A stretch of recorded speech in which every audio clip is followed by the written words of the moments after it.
नमस्कार दोस्तों, हमारी मैथ्स मेंटल की 10 जून की इस करंट अफेयर की बाहुबली क्लास में आपका स्वागत है। शुरू करते हैं आज की क्लास। दोस्तों, आप जिस भी गवर्नमेंट एग्जाम की कंपटीशन की तैयारी कर रहे हो, मैं आशा करता हूँ, प्रार्थना करता हूँ भगवान से कि आपकी जॉब जल्दी से जल्दी लग जाए, और लग जाए तो किसी की जॉब लगे तो मुझे कमेंट बॉक्स में ज़रूर बताइएगा। आज का प्रश्न है, 15 अप्रैल 2021 को किस मंत्रालय ने इट स्मार्ट सिटीज चैलेंज और transport for all challenge launch किया? दो चैलेंज यहाँ पे ध्यान रखना। पहला चैलेंज है ईट स्मार्ट सिटीज चैलेंज, मतलब ईट मतलब खाने वाला ईट, और दूसरा transport for all challenge launch किया। तो ये किसने लॉन्च किया है दोस्तों? आवास एवं शहरी मंत्रालय ने, आवास और शहरी मंत्रालय ने ये चैलेंज लॉन्च किया है। अब देखते हैं इन चैलेंज में होता क्या है। देखो, ईट स्मार्ट सिटीज चैलेंज का तो मुख्य उद्देश्य है सही भोजन, प्रभाव और आदतों का वातावरण बनाना। मतलब जो लोग हैं वो सही भोजन खाएं, क्योंकि खराब भोजन खाएंगे तो बीमार होंगे, ऐसा सरकार का मानना है। काम करती नहीं है वैसे। दूसरा है ट्रांसपोर्ट फॉर ऑल चैलेंज का उद्देश्य सार्वजनिक परिवहन, जैसे रोडवेज वगैरह है, को सुरक्षित, आरामदायक, सस्ता और विश्वसनीय बनाना। वैसे ट्रेन के टिकट विकट सब महंगे हो रहे हैं, लेकिन ठीक है, चैलेंज इन्होंने किया तो अपन को ये पढ़ रहे हैं ना। अगला प्रश्न देखते हैं। 16 से 25 अप्रैल 2021 तक ताशकंद में आयोजित एशियाई वेट लिफ्टिंग चैंपियनशिप में क्लीन एंड जर्क श्रेणी में किस भारतीय महिला ने भारोत्तोलन में विश्व रिकॉर्ड बनाया? मतलब भारतीय महिला थी जिसने भारोत्तोलन में विश्व रिकॉर्ड बनाया, तो वो महिला थी मीराबाई चानू। ये जो चैंपियनशिप ताशकंद में आयोजित हो रहा है 16 से 25 अप्रैल तक, और क्लीन एंड जर्क श्रेणी में जो भारतीय महिला थी मीराबाई चानू, उसने विश्व रिकॉर्ड बनाया। ठीक है, इस प्रतियोगिता में 17 अप्रैल को भारत की भारोत्तोलन मीराबाई चानू ने महिलाओं की 49 किलोग्राम क्लीन एंड जर्क में 119 किलोग्राम वजन उठाकर 119 किलोग्राम वजन उठाया। कितना? 119 किलोग्राम। और चीन की जो चियांग हुआ नाम है से इनके हुई हुआ का 118 किलोग्राम का रिकॉर्ड तोड़कर विश्व रिकॉर्ड बनाते हुए कांस्य पदक जीता। इससे पहले सबसे अधिक वजन उठाने वाली चीन की महिला थी चियांग हुई हुआ। अब भारत की होगी मीराबाई चानू। क्लियर? अगले प्रश्न की ओर बढ़ते हैं। ये रहा आपकी स्क्रीन पर। हाल ही में किस मंत्रालय ने जेंडर संवाद इवेंट का शुभारंभ किया? जेंडर संवाद इवेंट का शुभारंभ किया। संवाद इवेंट होता है जेंडर संवाद इवेंट, इसका शुभारंभ किया है ग्रामीण विकास मंत्रालय ने। किसने किया दोस्तों? ग्रामीण विकास मंत्रालय में। नए हो तो वीडियो जरूर देखें, पूरी प्लेलिस्ट में डेली की करंट अफेयर भी मौजूद हैं, उनको भी देखें। मैथ्स और रीजनिंग की वीडियोस हमारे चैनल में बराबर टाइम टू टाइम आती हैं, तो उनको भी आप देखें। और शाम को 9:30 बजे साइंस जीके की क्लास आती है, उसको देखना ना भूलें। तो देखिए, ग्रामीण विकास मंत्रालय ने जेंडर संवाद इवेंट का शुभारंभ किया। देख लेते हैं जेंडर संवाद इवेंट क्या है। तो दोस्तों, यह इवेंट महिला एजेंसियों को बेहतर बनाने के लिए राज्यों की सर्वोत्तम प्रथाओं को समझने के अवसर प्रदान करता है। यह इवेंट विश्व स्तर पर जेंडर इंटरनेशन को समझने में मदद करता है।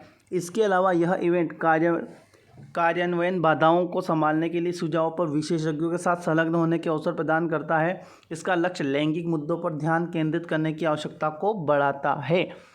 मतलब जो समझ में आ रहा ना आपको। अगला प्रश्न देखते हैं।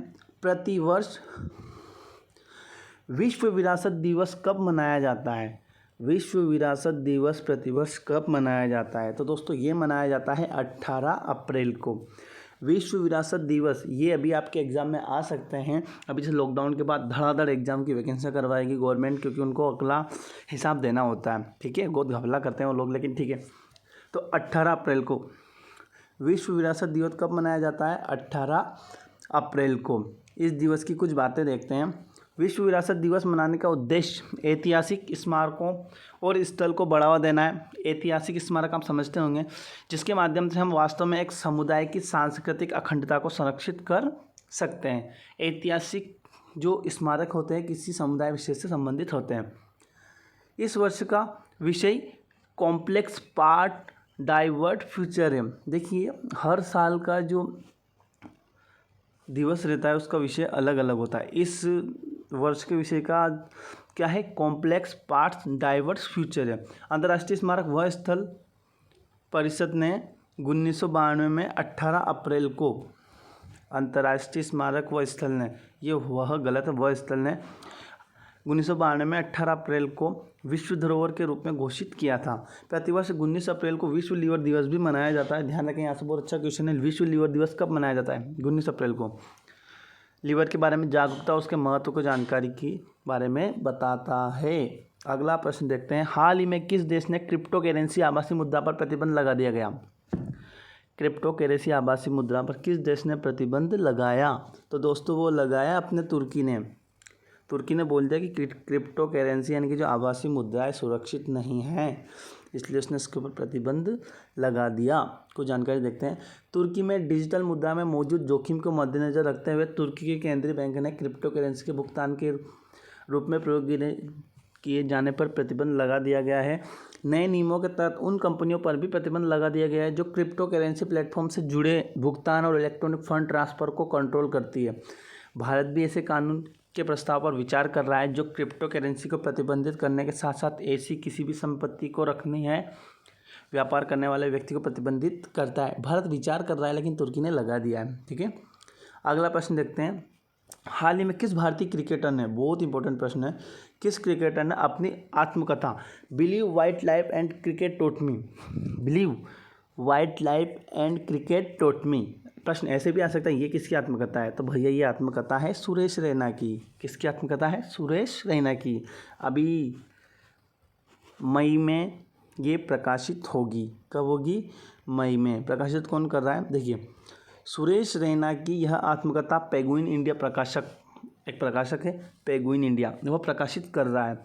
मई 2021 में प्रकाशित की जाएगी। यह पुस्तक रहना, जो सुरेश रैना है वही वाला रैना, और खेल लेखक भरत सुंदरसन द्वारा लिखित है। एक तो सुरेश रैना और भरत सुंदरसन दोनों के द्वारा यह लिखित है।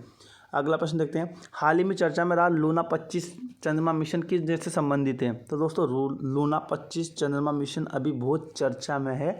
कॉम्पिटिशन एग्जाम में इससे रिलेटेड प्रश्न आ सकते हैं, ध्यान रखें। ये चर्चा में है और ये रूस से संबंधित है। अब लूना 25 क्या है तो समझते हैं। अक्टूबर 2021 तक रूस अपने सोवियत अंतरिक्ष विरासत को मिशन की एक नई श्रृंखला के तहत अपने अभियानों में से पहला मिशन लूना 25 को लॉन्च करेगा। कौन से को? लूना 25 को।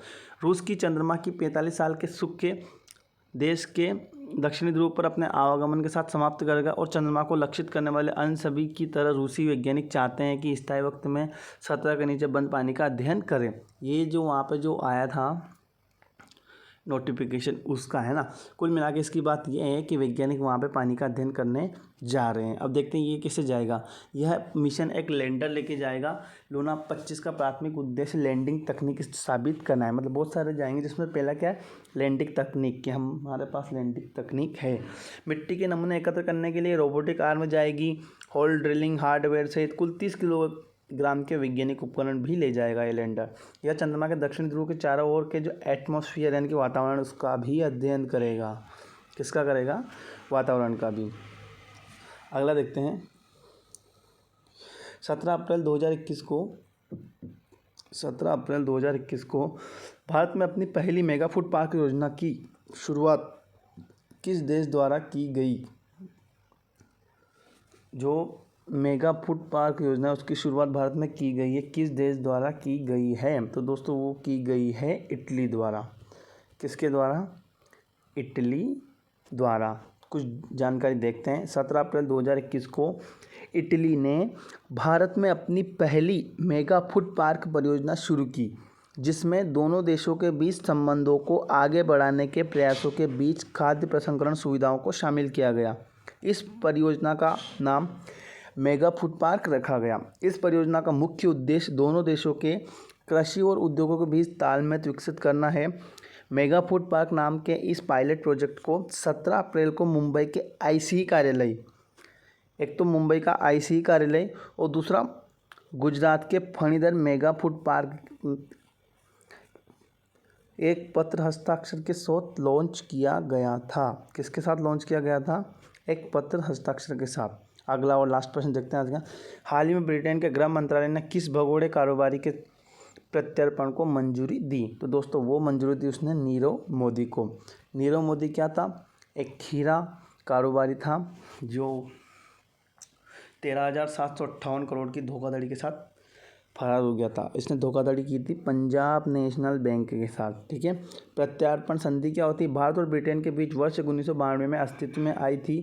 इस प्रक्रिया के तहत एक राज्य दूसरे राज्य से ऐसे व्यक्ति को वापस करने का अनुरोध करता है जिसे अनुरोध करने वाले राज्य की अदालतों द्वारा दोषी ठहराया गया हो। यानी कि एक राज्य की अदालत से किसी व्यक्ति को दोषी ठहरा दिया गया और दूसरे राज्य में अगर वो चला जाता है तो प्रत्यार्पण संधि के तहत उसको वापस भेज दिया जाता है। ठीक है दोस्तों, धन्यवाद। आपने यहाँ तक देखा, आपका बहुत बहुत धन्यवाद। जुड़े रहिए हमारे साथ। Thank you.